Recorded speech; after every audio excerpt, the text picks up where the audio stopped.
पूर्व उद्योग मंत्री बिक्रम ठाकुर ने पेखुबेला प्रोजेक्ट पर फिर से सवाल उठाए हैं और सरकार व अधिकारियों पर भ्रष्टाचार में लिप्त होने का आरोप लगाया है। उन्होंने कहा कि पूरा प्लांट पानी में डूब गया है। अधिकारी और सरकार भ्रष्टाचार में लिप्त है और आरोपी अधिकारियों को मलाईदार पदों पर नियुक्ति दे रही है। इसके अलावा पूर्व उद्योग मंत्री बिक्रम सिंह ठाकुर ने हिमाचल कांग्रेस अध्यक्ष प्रतिभा सिंह के लोकसभा चुनाव में गड़बड़ी के आरोपों पर पलटवार किया है।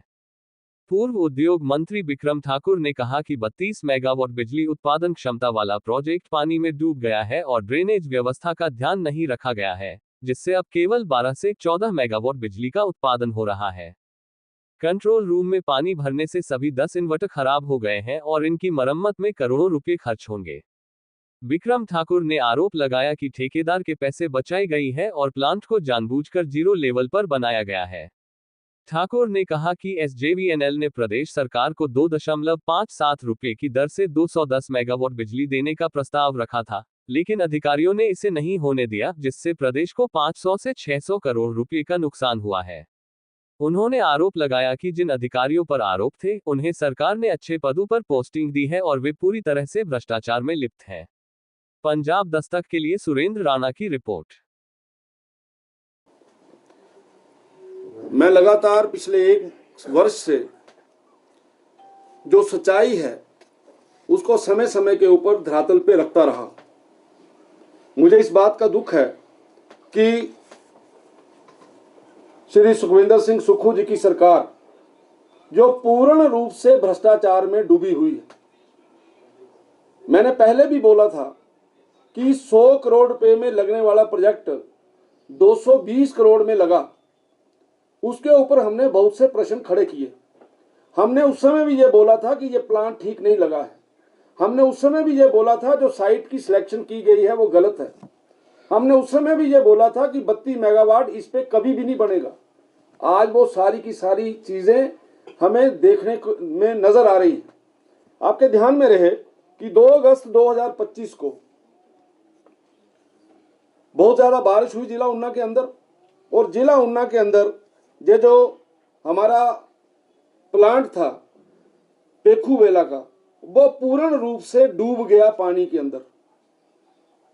पानी को वहां ड्रेन करने के लिए किसी भी प्रकार की कोई व्यवस्था नहीं है, जिसके बारे में हम बार बार ऑब्जेक्शन कर चुके हैं कि ड्रेनेज सिस्टम आज के युग में अगर किसी ने छोटा सा मकान बनाना हो तो उसमें भी रखा होता है। आप 220 करोड़ रुपए का प्रोजेक्ट लगा रहे हो और आप ड्रेनेज जो है इंडियन ऑयल कॉर्पोरेशन का साथ में जो कारखाना है उसके ड्रेनेज को यूज कर रहे हैं जो पर्याप्त नहीं है। और आपके ध्यान में रहे कि जिस समय ये पूरे का पूरा प्लांट डूब गया तो इसका पानी निकालने के लिए डीजल जनरेटर्स का प्रयोग किया गया। जब ये प्लांट लगा था तब भी हमने प्रश्न चिन्ह खड़े किए थे। हमने ये कहा था कि आपका जो ऑपरेशनल और मेंटेनेंस का जो कंपोनेंट है इसके ऊपर बार बार लोगों ने क्वेश्चन मार्क किए, हमने भी क्वेश्चन मार्क किए। तो आपके ध्यान में रहे कि 14 जून 2025 को इसका जो ऑपरेशनल और मेंटेनेंस करने वाली कंपनी प्रोजील, उसने 8 वर्षों के लिए इसको काम लेने के लिए बोला हुआ था और 14 जून 2025 को ये काम छोड़कर चली गई। अब इस प्लांट को केवल और केवल ये जो HPPCL का जो स्टाफ है वो उसको चला रहा है। और इसमें चलाने के कारण से, क्योंकि अल्टीमेटली जब ठेकेदार जिसको काम दिया है वो चला गया, तो आपके ध्यान में रहे कि उसमें जिस समय वो काम दिया गया तो टोटल 10 वहां पे इन्वर्टर्स हैं। उन 10 इन्वर्टर्स में से 4 इन्वर्टर जो हैं वो पूर्ण रूप से नॉन फंक्शनल हो गए, जिसके कारण से 32 मेगावाट बिजली बनाने वाला कारखाना 12 से 16 मेगावाट बिजली जो है वो बना रहा है। आपने प्रोजील को आपने बोला है सभी प्रोजेक्टों के अंदर अगर अच्छे तरीके से छानबीन करवाई जाए, ये जो अफसर जिनके नाम मैं ले रहा हूं, जिनके बारे में बोल रहा हूं, उनके समय के अंदर जितनी भी नेगोशिएशंस हुई हैं उनकी इंक्वायरी होनी चाहिए। जब तक इन विषयों के ऊपर न्याय नहीं मिलता, जब तक हिमाचल प्रदेश के हितों की रक्षा करने में सुखविंदर सिंह सुक्खू की सरकार फेल है, तब तक मैं इन विषयों को उठाता रहूंगा। जब तक हिमाचल प्रदेश का ये जो लूट पड़ी है, इस लूट को नहीं रोका गया, तब तक हम इसके लिए लड़ाई लड़ते रहेंगे।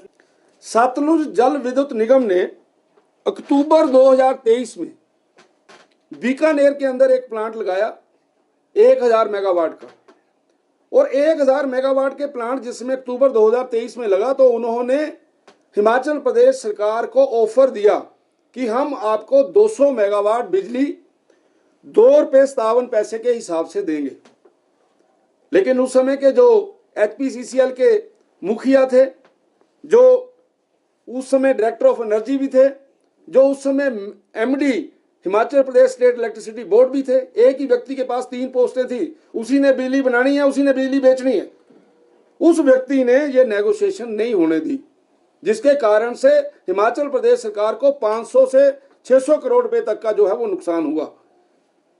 यानी मीना जी क्या बोल रहे थे कि बिजली जो है वो लगभग जो 3.5 रुपए के करीब पड़ती थी वहां से, जो वो बोल रहे थे, जबकि जो आपका जो सिस्टम है आपका, यानी रेगुलेटरी कमीशन है, वो नहीं बोल रहा था।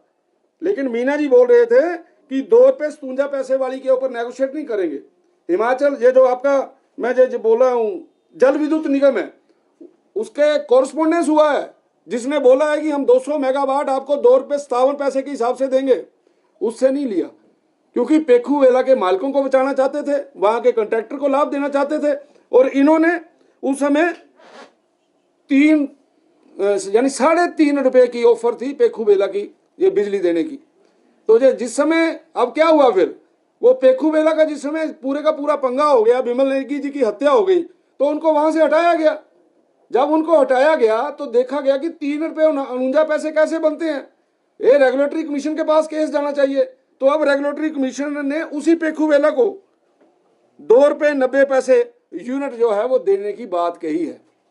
अब मुझे कि जिस प्लांट का पूरा स्ट्रक्चर जो मैंने बताया, आप जितना मर्जी जोर लगा लें, ये 32 मेगावाट कभी भी नहीं बनेगी। मेरे प्रश्न है गवर्नमेंट के आगे कि ये बताए कि जब से ये प्लांट लगा है 32 मेगावाट बिजली कभी तैयार हुई है?